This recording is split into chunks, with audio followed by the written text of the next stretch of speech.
those reports that the United States is planning to remove Iran's Revolutionary Guards from its list of terrorist groups in return for a pledge from Tehran that it will rein in the group's activities. That's according to Israeli media, citing White House sources. The IRGC has reportedly been one of the main sticking points in attempts to revive the JCPOA. Well, for more on that, we can go now to the US. Mike Wagenheim is our senior US correspondent. He joins us from New York. So, Mike, how credible are these reports? No real reason to doubt them at this point. The fact that negotiations have gone on this long, the fact that the Iranians have not walked away from the table, the fact that the Russian ambassador involved in these negotiations was caught on tape, essentially, a week ago or so, extolling how much the Iranians are getting in this deal and how much the U.S. is essentially giving away. There's no reason to doubt it at this point. And you look at the U.S. lead in the negotiations, Rob Malley, who's been criticized from the beginning, but he's shown, that he is sympathetic to the Iranians, as stated publicly before he became negotiator, that part of the reason they lash out essentially is because of their isolation and not vice versa. So this comes as no surprise whatsoever if, in fact, this is true. And it's certainly credible when you have both Israeli and U.S. officials who've been on the same page, essentially, on these matters, saying the same thing. Well, and critics say, Mike, that the Biden administration is bending over backwards to get this deal signed, to get any deal signed, and especially now Russia looks to benefit. Many people are trying to figure that out. How would you explain it?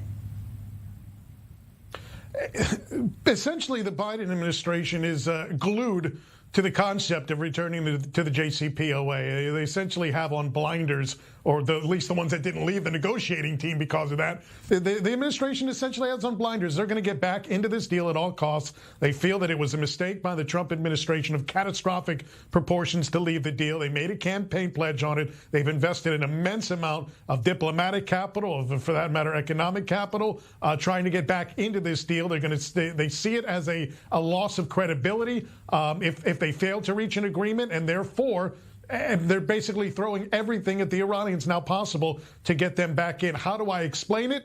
There's no logic behind it. It's more of a sense of, we have to get this done because we said we were going to get it done, and darn the consequences that will derive from that with these millions and millions of dollars that the Iranians are going to recoup as a result. Mike, thanks very much indeed. Mike Wagenheim there in New York. Well, to talk more about the nuclear deal and what the United States is prepared to do to get it signed, we're joined by Nervana Mahmoud, an independent commentator who joins us now from the UK. Good to see you, as always, Nervana. So, first of all, can you tell us a bit more about the IRGC, the Iranian Revolutionary Guards, and why President Trump decided to put them on a list of terrorist groups?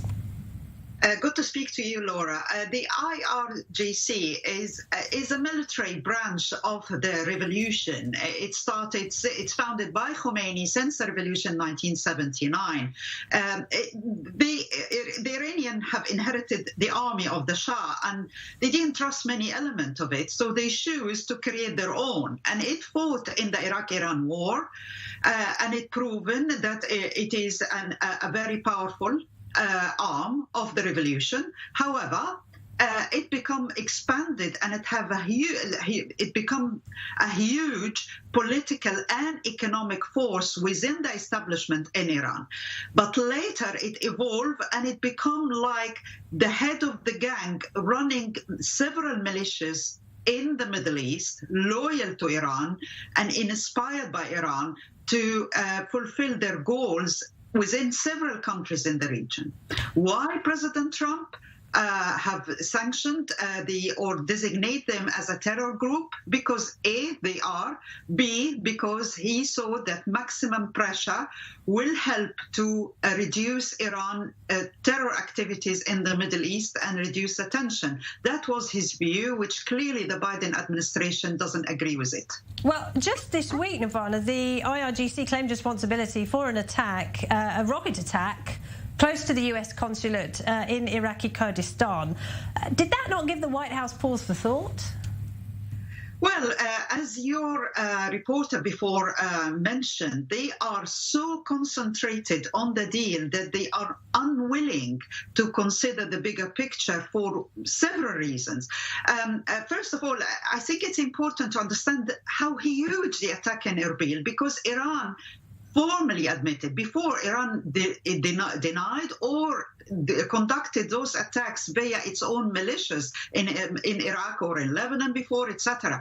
But now Iran have no problem of claiming an attack on another country soil, but explore the depths of the propaganda the IRGC using to justify their attack. They claim that the attack on Erbil is because it's a secret Israeli base. Their lobbies in DC, and believe it or not, their lobby is very powerful lobby and connected to many corridors of power in Washington, in the American capital. They claim that this story is correct, and there was a Twitter account loyal to the Houthi militia in Yemen have actually published a fabricated photo of an Egyptian actor claiming that this is an Israeli military officer being killed in that attack, which triggered several memes by Iraqi tweets claiming, saying that how ridiculous it is and mocking the propaganda of Iran. So that is a surreal scene we have at the moment. So they put up a picture of an Egyptian actor claiming that he was a Mossad agent. All right, interesting. Well, I mean, just going back to the nuclear talks, how much, Nervana, do you think that Washington is prepared to concede to get this deal over the line? And do you think it will go over the line? We've had so many false starts already, haven't we? Right. The Biden administration, from day one, was declared that its main target is to reverse all the Trump policy. So Trump enlisted the Iran, putting maximum pressure on Iran. So they decided to reverse it by making maximum concession to Iran. And what we witness in the Vienna talks at the moment is like a bazaar talk in Shiraz. It's like the Iranians are trying to take all what they can from the Biden administration, and the Biden administration willing to buy the rug, which is a nuclear deal, as if it's a magic rug which will solve all the problem, but it isn't. And that's what they fail to see at the moment. And of course, the United States is leading efforts to isolate Russia over its invasion of Ukraine. Russia had appeared to throw a spanner in the works at the last minute by demanding some kind of sanctions relief related to this deal. Do you think it will still go ahead despite that move by Russia? Well, this is where the problem is. For the Biden administration, there is always a conflict between interest and values. Their values is to stand by Ukraine and to stand by Europe during this war in the Ukraine from Russia, the unprovoked war by Russia. However, their interest to finish the deal is conflicting with that goal. And it seems like the Biden administration now are willing to give Russia what it wants. Russia is involved in a huge deal to build a nuclear plant in Iran, and they want that to be part of the sanction relief. Okay. God knows what else the Russians want and what the Biden administration will concede.